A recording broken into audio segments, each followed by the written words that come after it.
시간 우리에게 주신 하나님 말씀 보도록 하겠습니다. 하나님 말씀은 신약 성경 150년 요한복음 5장 19절로 29절 말씀입니다. 요한복음 5장 19절로 29절 말씀을 제가 봉독해 드리겠습니다. 그러므로 예수께서 그들에게 이르시되 내가 진실로 진실로 너희에게 이르노니 아들이 아버지께서 하시는 일을 보지 않고는 아무것도 스스로 할 수 없나니 아버지께서 행하시는 그것을 아들도 그와 같이 행하느니라. 아버지께서 아들을 사랑하사 자기가 행하시는 것을 다 아들에게 보이시고 또 그보다 더 큰 일을 보이사 너희로 놀랍게 여기게 하시리라. 아버지께서 죽은 자들을 일으켜 살리심같이 아들도 자기가 원하는 자들을 살리느니라. 아버지께서 아무도 심판하지 아니하시고 심판을 다 아들에게 맡기셨으니 이는 모든 사람으로 아버지를 공경하는 것 같이 아들을 공경하게 하려 하심이라. 아들을 공경하지 아니하는 자는 그를 보내신 아버지도 공경하지 아니하느니라. 내가 진실로 진실로 너희에게 이르노니 내 말을 듣고 또 나 보내신 이를 믿는 자는 영생을 얻었고 심판에 이르지 아니하나니 사망에서 생명으로 옮겼느니라. 진실로 진실로 너희에게 이르노니 죽은 자들이 하나님의 아들의 음성을 들을 때가 오나니 곧 이때라. 듣는 자는 살아나리라.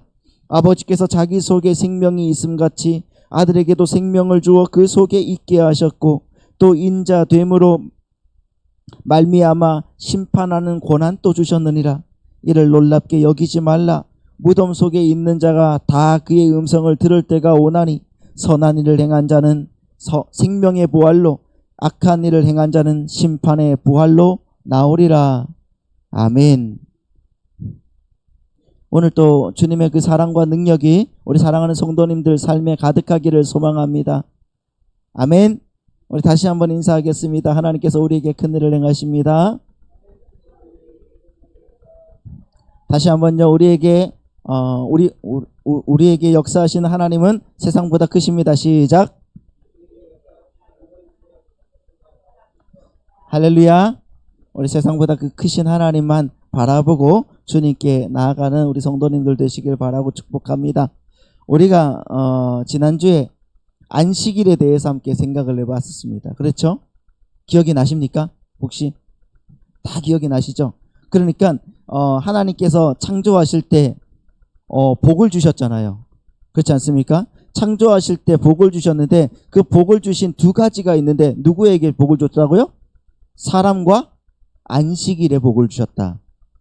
그러니까 하나님은 공간과 사물에 복을 주신 것이 아니라 하나님이 만드신, 다시 말하면 그 시간에다가 복을 주신 거예요.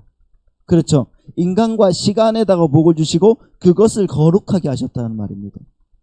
그러니까 여러분 시간 속에 복되고 거룩한 것이 담겨 있다는 뜻이에요. 이 말은. 그렇다는 것은 하나님은 언젠가 그 소멸할 이 물질과 공간의 영역에서 우리의 눈을 들어서 시간의 영역을 바라보라고 말씀하고 계시는 겁니다. 그렇게 안식일이라는 그 시간에 복을 주신 것은 안식일이 하나님의 참 복인 영생을 상징하는 것임을 제가 지난주에 말씀을 드렸고요. 그 영생은 또 누구다고 말씀을 드렸죠? 곧 예수 그리스도다. 그러니까 안식일은 어떤 날을 상징하는 것이 아니에요. 그러니까 뭐 7째 되는 날 아니면 6째 되는 날 이런 것의 상징이 아니라 예수 그리스도 자체임을 우리가 기억하고 믿어야 되는 겁니다. 할렐루야. 그렇게 되면 우리의 삶은 날마다 안식일이 되는 거예요. 왜? 예수가 함께 계시니까. 할렐루야. 그 예수가 함께 계시니까 오늘 집사님이 찬양한 것처럼 시험이 오나 겁이 없어지는 거예요. 기쁨의 근원이 내 속에 계시는데 왜 우리가 실패하고 절망했다고, 좌절했다고 절망할 수가 있겠습니까? 할렐루야. 여러분 안식일은 예수 그리스도 자체이십니다. 그래서 우리는 이 안식일의 의미가 예수 그리스도이심을 기억하고 예수님께서 이 땅에서 하신 모든 일들이 우리의 안식을 위해서 하신 일임을 기억해야 된다고 말씀을 드렸었어요. 기억이 다 나시죠? 할렐루야. 그런데 이 참된 안식을 모르는 유대 지도자들은 이 안식일이 어떤 특정한 날이라고 생각했단 말이야. 그러니까 어떤 특정한 날이라는 그 인식 때문에 그래서 그것을 어떻게 해야 된다? 꼭 지켜야 된다는 생각에만 사로잡혀 있었던 겁니다. 그래서 16절 말씀을 보시면 이렇게 나와 있죠. 5장 16절 말씀 보시면은 그러므로 안식일에 이러한 일을 행하신다 하여 유대인들이 예수를 박해하게 되었다 이렇게 말하고 있습니다. 안식일의 주인인 안식일 그 자체이신 당신이 오셔서 직접 안식을 베푸시는데 유대 지도자라고 하는 자들이 그렇잖아요. 성경을 다 안다고 자부하는 그 자들이 그분을 알아보지도 못하고 그 안식이신 그분에게 야 그건 안식일을 지키는 게 아니야 라고 그러는 겁니다. 그러니까 여러분 서울에 있는 사람보다 서울에 안 사는 사람이 더 아는 척 큰 소리 친다고. 그들은 여러분 안식일을 율법으로만 해석하고 지키겠다는 거였단 말입니다. 근데 예수님께서 뭐라고 하시죠? 17절 말씀 보시죠. 17절 시작. 예수께서 그들에게 이르시되 이제까지 일하시니 나도 일한다 하시매 야 무슨 소리야? 이게 아버지의 일이야 그러시는 거예요. 아버지의 일이야. 아버지께서 일하시는 그 일을 내가 하는 거야. 그러면 여러분 아버지께서 하시는 일이 뭡니까? 아버지께서 하시는 일. 아버지는 아들에게 우리에게 얘들아 참된 안식이 뭔지 아니? 하시면서 그걸 알려주시는 거예요. 지금 보십시오. 그래서 38년 된 병자를 안식일에 고치시는 거예요. 평생 앞을 보지 못했던 그 소경을 안식일에 고쳐주시는 겁니다. 손이 말라서 아무것도 잡을 수 없는 그 병자를 안식일에 일으키시는 거예요. 고쳐주시는 겁니다. 아무것도 먹지 못해서 보리 이삭이라도 잘라 먹어야 되는 그런 무기력하고 불가능한 당신의 백성들을 그 역사 속에서 구원하고 계신다는 거예요. 주님께서. 참된 안식일 되신 당신께서 직접 그들을 계속 구원하고 계신다는 겁니다. 그리고 마지막 당신의 택한 백성들이 다 구원될 때까지 그분은 구원의 사역을 계속적으로 하고 계시는 거예요. 그리고 다 구원이 되면 마지막 정말 당신의 택한 백성이 구원이 될 때 그때 문을 닫아버리는 거예요. 그리고 그때부터 참된 안식이 완성이 되는 겁니다. 그때까지는 하나님의 백성들을 계속 구원하시고 계시는 것이 바로 하나님이 하시는 일이라는 거예요. 하나님은 지금 그 일을 하고 계시는 겁니다.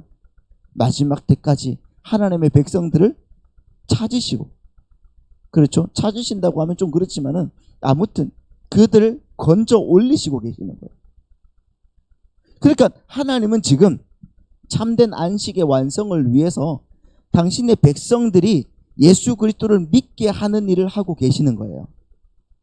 그리고 그 일을 위해서 주님께서 이 땅에 내려오셔서 직접 심판을 당하시고 십자가에 달려 죽으시고 부활하신 겁니다. 그래서 주님이 아버지께서 지금까지 일하시는데 그 일을 나에게 시키셔서 내가 여기 내려와서 나도 그 일을 하고 있는 거야 라고 말씀하고 계시는 거예요. 이렇게 여러분 하나님의 심판의 최종 목적은 뭡니까? 하나님의 심판의 최종 목적은 심판 그 자체에 있는 게 아니에요. 그럼 뭡니까? 당신의 백성들이 구원에 있다는 겁니다. 믿으십니까? 명심하십시오, 여러분. 꼭 기억하셔야 됩니다. 하나님의 심판은 심판 자체의 목적이 있는 것이 아닙니다. 하나님의 백성들의 구원의 목적이 있는 거예요. 그러면 여러분 심판이 뭡니까? 심판이 뭐죠?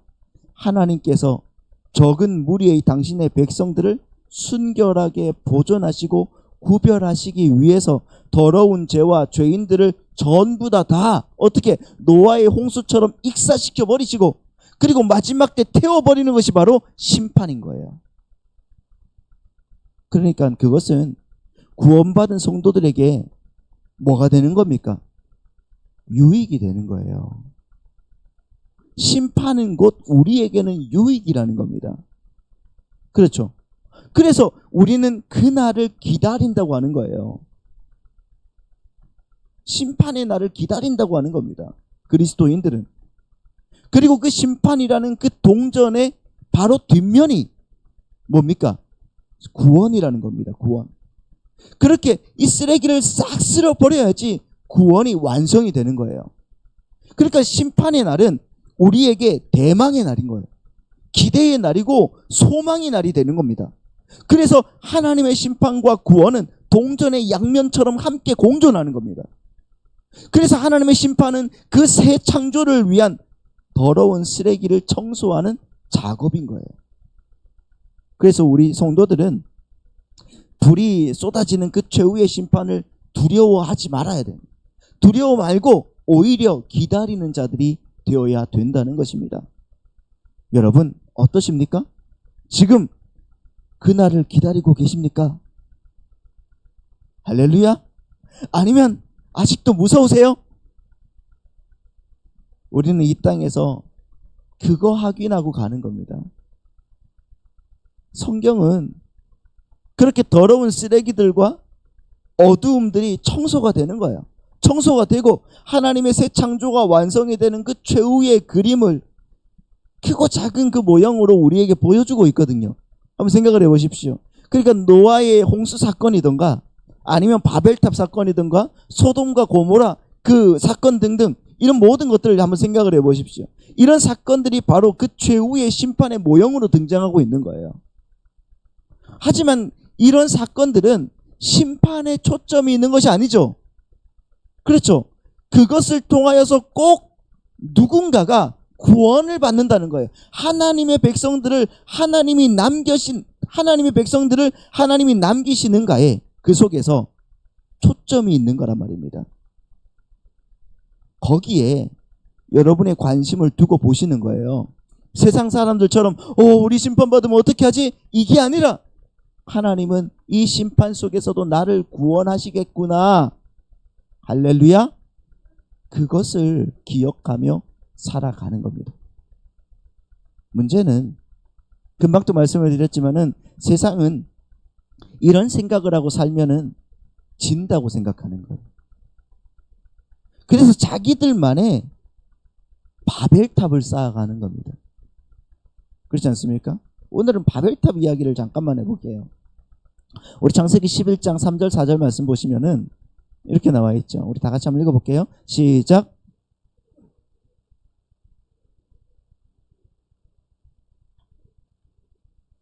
역청으로 진흙을 대신하고 또 말하되 자 성읍과 탑을 건설하여 그 탑 꼭대기를 하늘에 닿게 하여 우리 이름을 내고 온 지면에 흩어짐을 면하자 하였더니, 여러분 4절 말씀 보십시오. 여러분 인간들이 바벨탑을 쌓으려는 이유가 나오는데 그 이유가 뭐라고요? 스스로 하늘에 닿으려고 하는 거예요. 그렇죠. 그 탑 꼭대기를 하늘에 닿게 하여 스스로 하늘에 닿으려고 하는 겁니다. 이 말은 근데 여러분 상징적인 표현이거든요. 여러분 사람들이 몇 명이서 모여가지고 몇 년을 쌓아야지 그 탑의 꼭대기가 하늘에 닿을 수가 있겠습니까? 그건 절대로 불가능한 일이죠. 실제로 당시에 그 바벨론을 지었던 그 시대에 만들어진, 그러니까 바벨탑을 지었던 그 시대에 만들어진 그 지그라트라는 그 탑들이 지금 또 메소포타미아 지방, 그 유프라데스 지방에 그렇게 한 30몇 개가 남아 있거든요. 지금 한번 보세요. 한번 이 지구라트라는 게 이렇게 남아 있어요. 아직까지. 근데 이런 사각형으로 되어 있는 이 탑들을 보면 그 한 변의 길이가 약 100m 정도.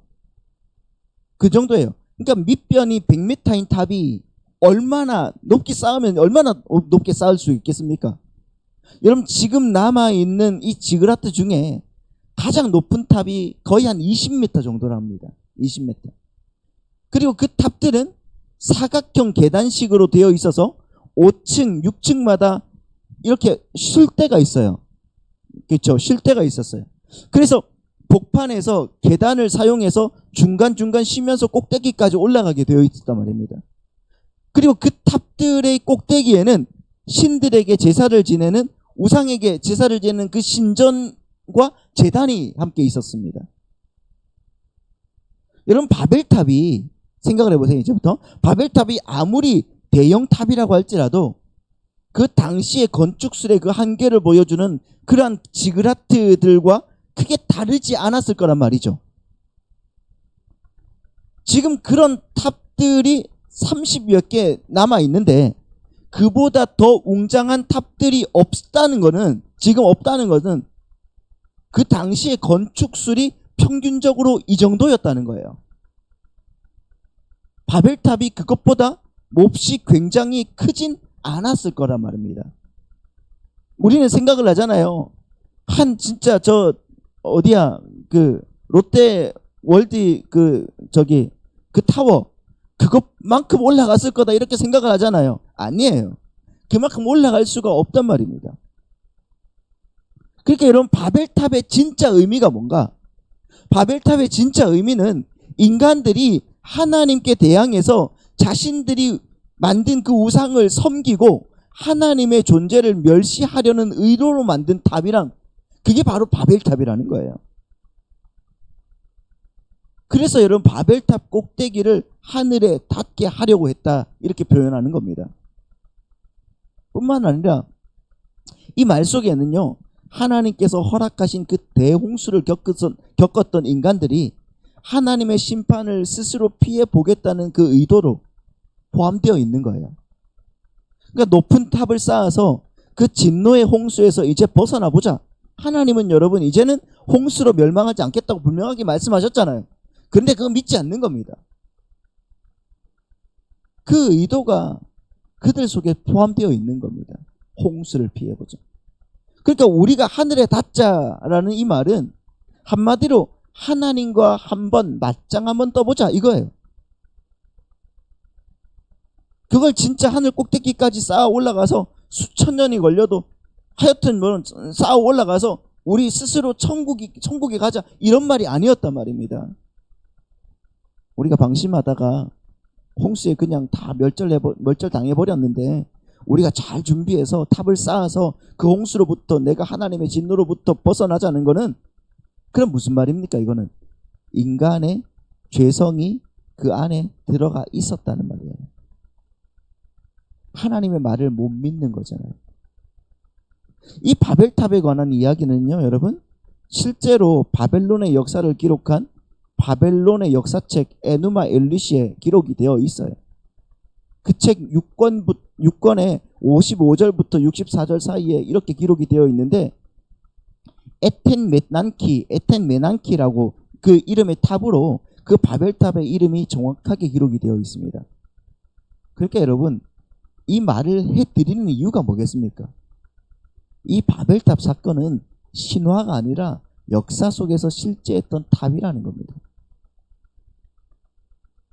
이렇게 인간들이, 여러분, 바벨탑을 쌓으려고 했던 이유는 인간들이 자신들의 힘을 자랑해서 하나님이라는 그 존재의 불필요성을 과시해 보겠다고 하는 거였단 말입니다.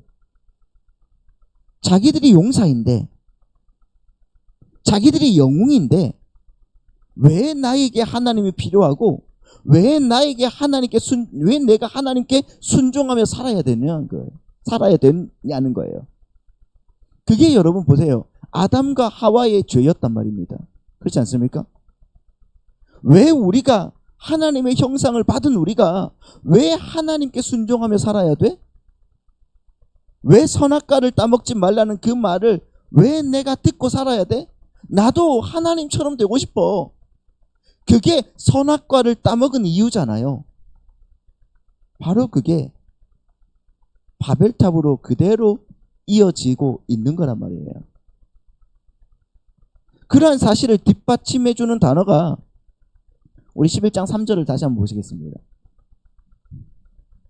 11장 3절 보시면은, 자, 말하되 벽돌을 만들어 견고히 굽자 하고 이에 벽돌로 돌을 대신하며 역청으로 진흙을 대신했다.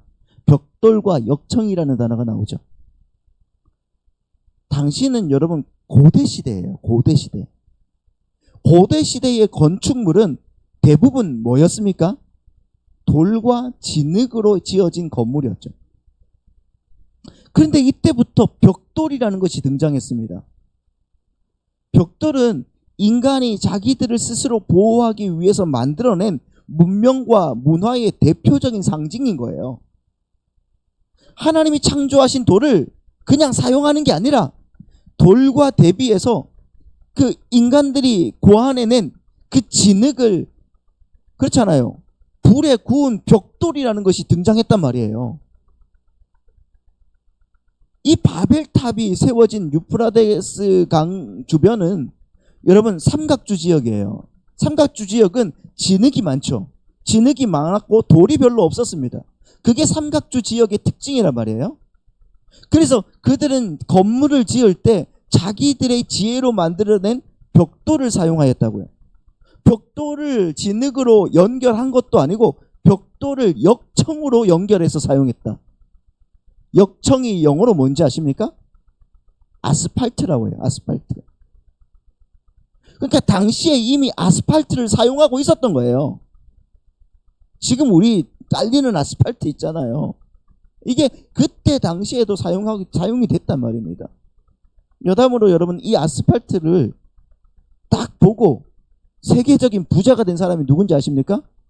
그 사람이 바로 이 성경 구절을 보고 세계적인 부자가 된 사람이 록펠러예요. 그래서 이걸 딱 보고 저기 삼각주 지역에 역청도 많구나. 그러면 석유가 있겠네. 찾아가서 거기서 여러분 석유를 캐서 세계적인 부자가 된 겁니다. 근데 여러분, 이것은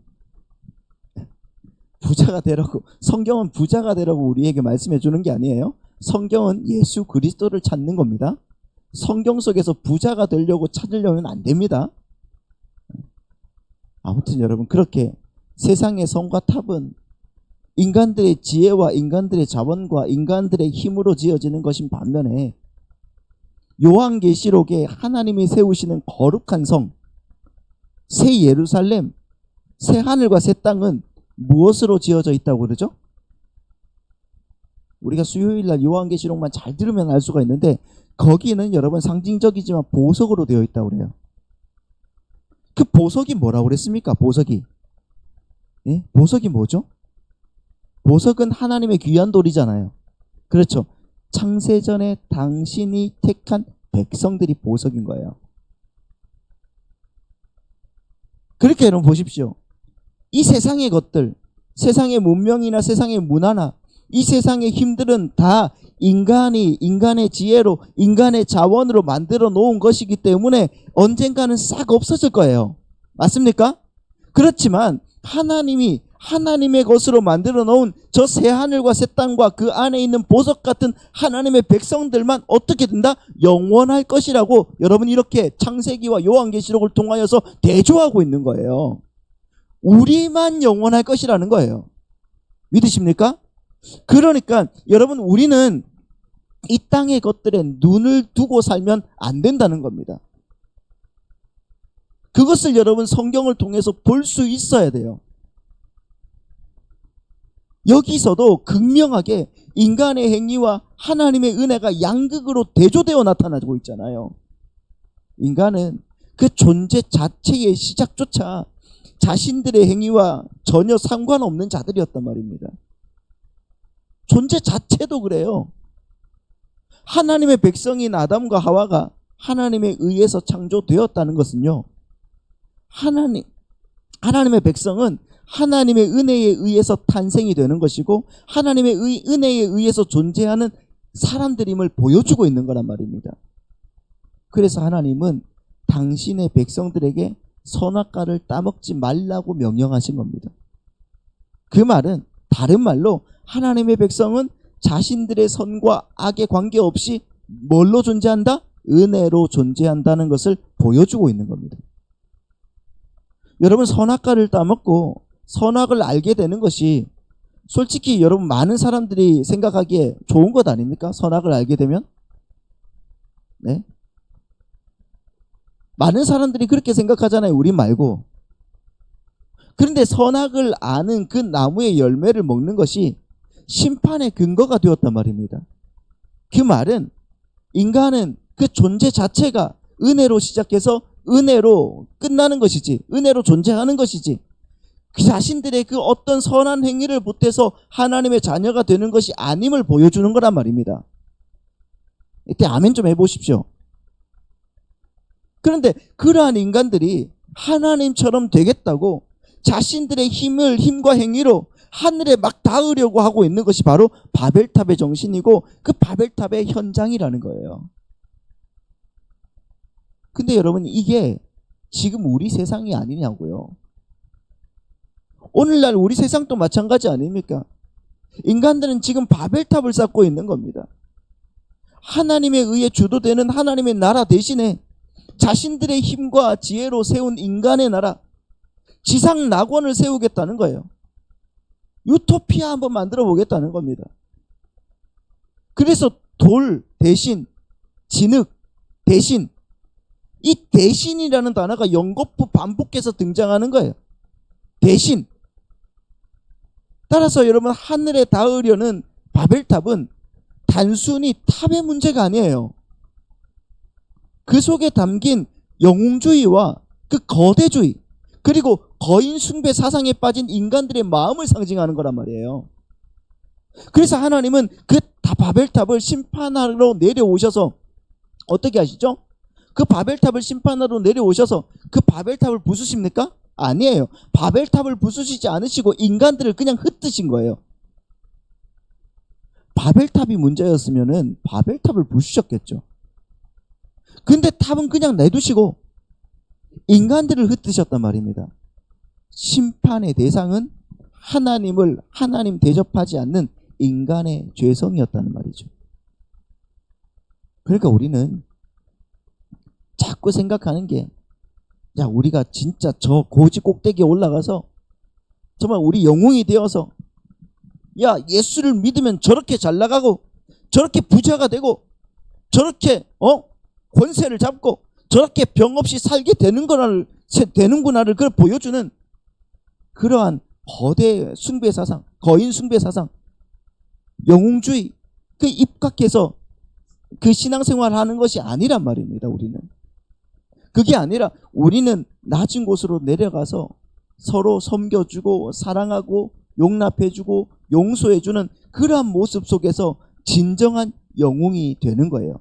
그게 바로 기독교의 영웅이란 말입니다.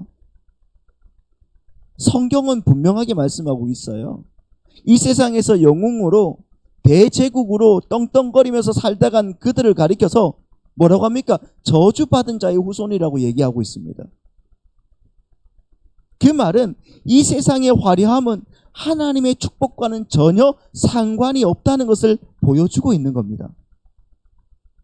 여러분, 다시 한번 말씀을 드리지만은 하나님께서 우리 인간들에게 주시는 하나님의 복은 단 하나, 영생밖에 없습니다.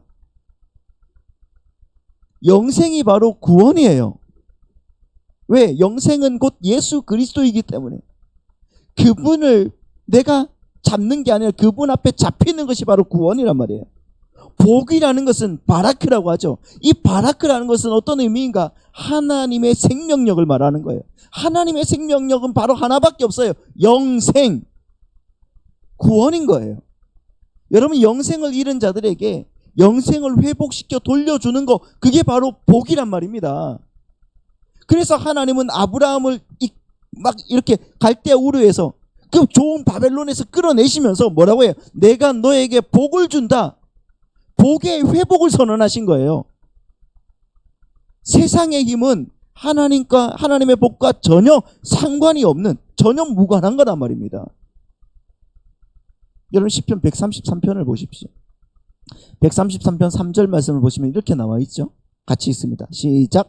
헐몬에 있으리 시온의 산들의 내림 같도다. 거기에 여호와께서 복을 명하셨나니, 곧 거기에서 여호와께서 복을 명령하셨는데 그 복이 뭐라고요? 영생이라.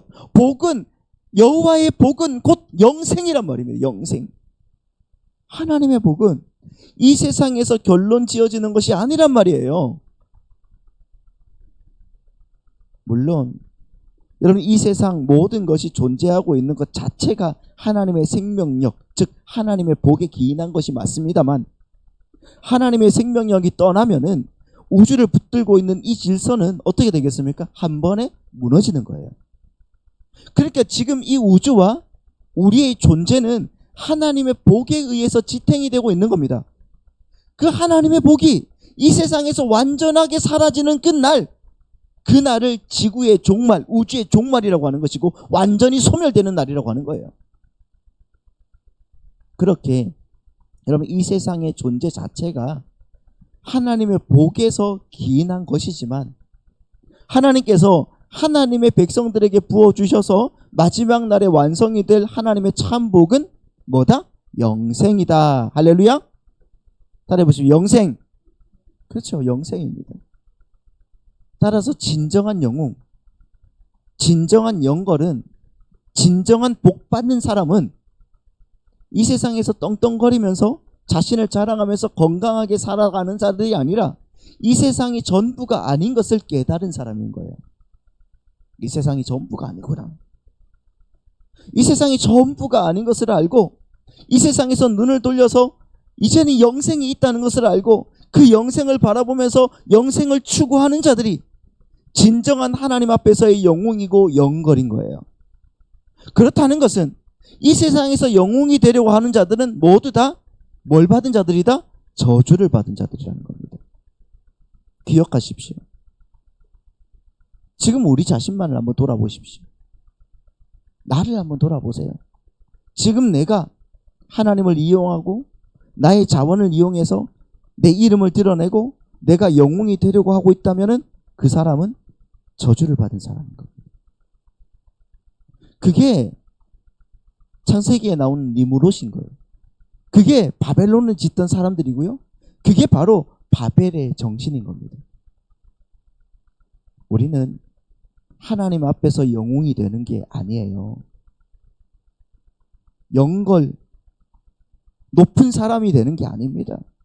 네피림, 거인이 되는 것이 아닙니다. 유명한 자가 되는 것이 아니고 하나님의 피조물로서 하나님의 영광을 드러내는 하나님의 처소이고 순종하는 자, 신부로 서는 거란 말입니다. 그게 교회여야 되는 겁니다. 여러분, 그들이 진짜 복을 받은 사람들이지 뭐죠.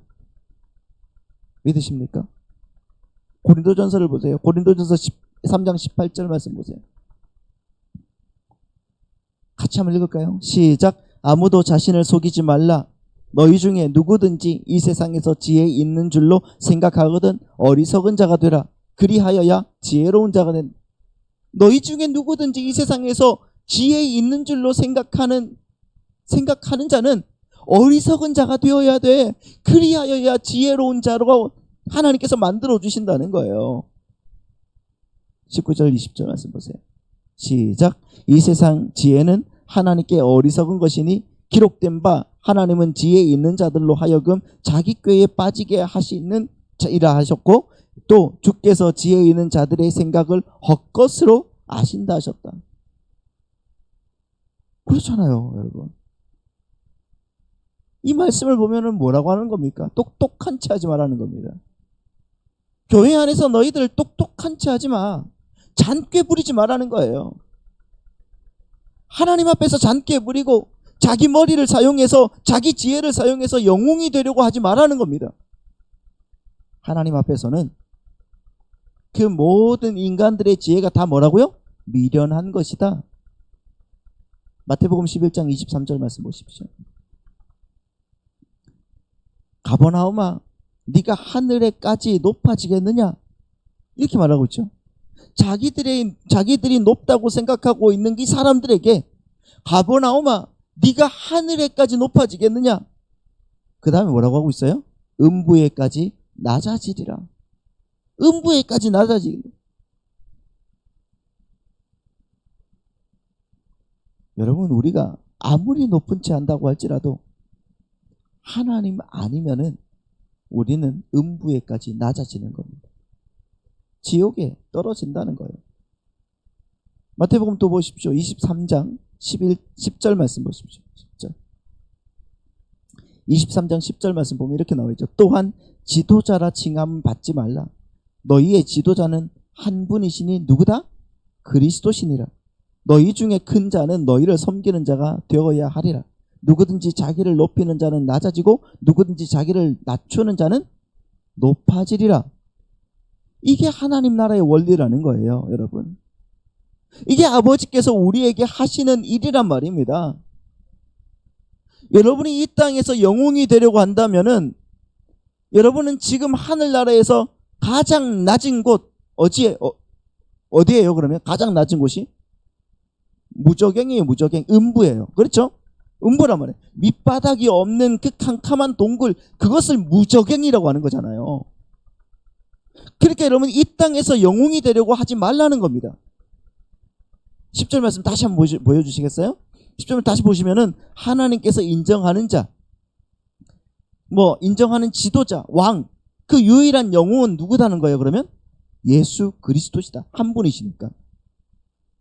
그 지도자는 단 한 분, 예수 그리스도라는 거예요. 우리의 지도자, 왕은, 영웅은 오직 한 분, 예수 그리스도라는 것을 여러분 기억하셔야 됩니다. 믿으십니까? 저 이재명이 대통령 됐다고 우리의 영웅이 되는 게 아니에요. 저기 누구예요? 지금 감옥에 가 있는 사람. 그 사람이 아니에요, 여러분. 근데 여러분, 우리는 자꾸 그런 쪽으로 시선을 돌린단 말입니다. 여러분, 주님께서 어떻게 사셨습니까? 우리의 영웅이신, 우리의 지도자이신 주님께서 어떻게 사셨어요? 자기를 낮추시고 자기를 비우셔서 심지어 목숨까지 내놓으시고 이 세상에서 가장 낮은 곳으로 내려가셔서 원수까지 섬기다 가셨단 말입니다. 그게 영웅의 삶이라니까요. 그게 성도의 삶인 거예요. 왜? 우리는 그리스도인이니까요. 그래서 성경은 우리에게 너희 중 큰 자, 진짜 영웅, 진짜 영걸은 뭐다? 섬기는 자다. 그렇게 여러분 11절에서 분명하게 밝히고 있는 겁니다. 큰 자는 너희를 섬기는 자가 되어야 된다. 진짜 영웅은 섬기는 자, 사랑하는 자, 용납하는 자다. 그러는 겁니다. 왜냐하면 그 섬기는 삶이 바로 하나님 나라의 삶인 영생의 정체성이기 때문입니다. 이 땅에서 사랑하고 섬기는 삶인 영생의 삶을 사는 사람들이 진짜 영웅이라는 거예요. 진짜 큰 자라는 겁니다. 그런데 그렇게 자신의 손해를 감수하고 다른 이들을 섬기는 영생의 모습은 이 세상에서 뭐 취급받는다고요? 바보 취급받는 겁니다. 바보 같지 않습니까? 당연하죠. 이 힘의 원리, 많이 가진 게 영웅이고 똑똑한 게 영웅인 이 세상에서 자기를 비워 낮은 자리로 내려가서 그들을 용서해주고 섬겨주는 종의 자리로 내려간다는 것은 이 세상에서 바보가 되라는 말이에요. 그러니까 성도는 뭐예요? 성도는 이 세상에서 바보 취급을 받는 자들이라는 거예요. 굉장히 싫죠. 이 말 듣기가 너무너무 싫어, 사람들이. 그런데 여러분, 성경은 그렇게 말씀하고 있지 않습니까? 그러나 여러분, 그런 세상에서 바보 취급을 받는 그들을 가리켜서 성경은 진짜 너희들이 영웅이다, 너희들이 진정한 영웅이라고 칭해준다는 말씀입니다. 우리를 한번 돌아보시자고요. 여러분, 우리는 지금 그렇게 내가 소유한 세상의 힘으로 나를 증명하고 나를 자랑하는 영웅주의에서 확실하게 벗어나고 빠져나오셨습니까? 사탄이, 마귀가 예수님을 보고 너 하나님의 아들이라며, 그러면 이 세상의 힘으로 너를 한번 증명해봐, 그렇게 했을 때 여러분, 예수님이 뭐 한 거 있습니까? 하나도 안 하셨단 말이에요. 하나도. 돌로 떡 한번 만들어봐. 그러면 사람들이 진짜 너를 메시아로 인정해 줄 거 아니야. 너 예수로 믿을 것 아니야. 이렇게 했는데 주님께서 뭐 하셨어요? 안 하셨어요. 그 방법으로는 안 된다는 겁니다. 이 땅에서. 높은 곳에 올라가셨어요. 세상 그 꼭대기에 올라가서 야 한번 성경 꼭대기에 올라가서 야 너 한번 뛰어내려봐. 너를 한번 증명해봐. 그러면 사람들이 너를 영웅 취급해 줄 것 아니냐. 그 방법 주님 안 쓰셨습니다. 우리 같으면 쓰고도 남았지 않을까요? 네? 한번 뭐 까짓것 한번 뛰어내려 보지 뭐. 그냥 여러분 밑으로 내려가서 목숨을 내놓으신 거예요. 주님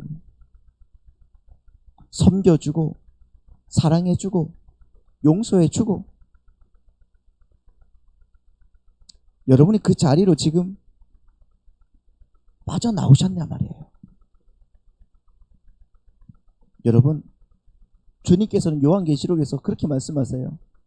내 백성아 거기서 나와야 돼. 그 바벨론 땅에서 너희들 나와야 돼. Come out my people. 너희들 진짜 거기서 나와야 돼. 이 말씀하신 하나님의 음성을 듣고 이 힘의 원리에 의해서 굴러가는 세상의 바벨론에서 여러분들은 정말로 나오셨냐 말입니다. 어서 나오셔야 되는 거예요. 그것을 빨리 하면 빨리 할수록 좋은 거란 말입니다. 그리고 진정한 영웅의 삶인 영생, 섬기고 사랑하는 삶을 이 땅에서부터 잘 살아내셔야 되는 것입니다. 그래서 여러분 성경은 우리 성도들에게 바벨탑과는 그 바벨의 정신과는 전혀 정반대의 탑을 제시하고 계세요. 정반대로 얘기하고 계시는데 그 탑을 우리 성도들에게 이 땅에서 쌓으라고 명령하고 계십니다. 그게 뭔가? 여러분 꼭 기억하셔야 됩니다. 디모데전서 6장입니다. 디모데전서 6장 17절 말씀. 네가 이 세대에서 부한 자들을 명하여 마음을 높이지 말고 정함이 없는 재물에 소망을 두지 말고 오직 우리에게 모든 것을 후히 주사 누리게 하시는 하나님께 두며 선을 행하고 선한 사업을 많이 하고 나누어 주기를 좋아하며 너그러운 자가 되라. 이것이 장래에 자기를 위하여 좋은 터를 쌓아 참된 생명을 취하는 것이니라. 할렐루야. 우리는 바벨탑 말고 다른 탑을 쌓아야 되는데 참된 생명을 얻는 다른 탑을 쌓아야 되는 거예요. 그 탑이 뭐라고 그래요? 내 마음을 높이지 말고, 그렇죠?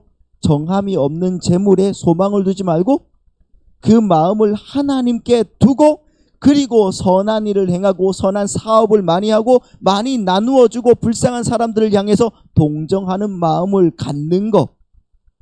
그게 바벨탑과 반대되는 하나님이 원하는 탑을 쌓는 것입니다. 이렇게 살아가면 여러분 어떻게 되겠습니까? 바보가 되는 겁니다. 자기 것 털어서 남 도와줘야 되고 자기를 모욕하는 사람을 품어 안아줘야 되고 용납해주고 사랑하는 거 솔직히 안 되잖아요. 그거 바보 아니면 안 하면 못합니다. 근데 그 탑을 주님이 쌓으래요. 왜? 그게 진정한 영웅이니까요. 우리는 세상에서 바보 취급받고 우리는 세상에서 악한 자의 자리에 서게 될지도 모릅니다. 그러나 그 자리에서 하나님의 말씀에 순종해서 그 사랑의 이중계명 뭡니까? 하나님을 사랑하고 내 이웃을 내 몸처럼 사랑하라는 그 계명에 순종하면서 아버지가 하라고 했으니까 우리 아버지가 시키셨으니까 나는 할 거야. 그렇게 기쁘게 하다 보면 여러분 우리에게 예수님처럼 점점 거룩으로 나아가는 날이 오게 될 줄 믿습니다. 그게 여러분 성도의 삶이에요. 다른 게 아니라 우리 아버지만 인정해주면 되는 것 아닙니까? 하나님 인정 못 받아도 나는 세상에서 떵떵거리며 살 거야. 그러면 어쩔 수 없습니다.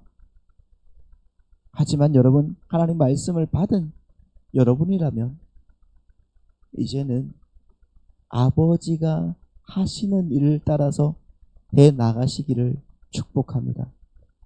세상 사람들에게 인정받는 걸 우리말로 영웅이라고 하지 않습니까? 하나님 아버지께 인정받는 진짜 영웅 되시기를 바랍니다. 하나님이 그렇게 여러분들을 만들어 가실 줄 믿습니다. 그 우리 하나님께서 하시는 일이 바로 우리가 진짜 영웅으로 서는 거예요. 그러니까 세상이 아니라 우리 하나님 아버지께 진짜 영웅이 되시는 우리 군자 하늘비전교회 성도님들 되시기를 예수님의 이름으로 축원합니다.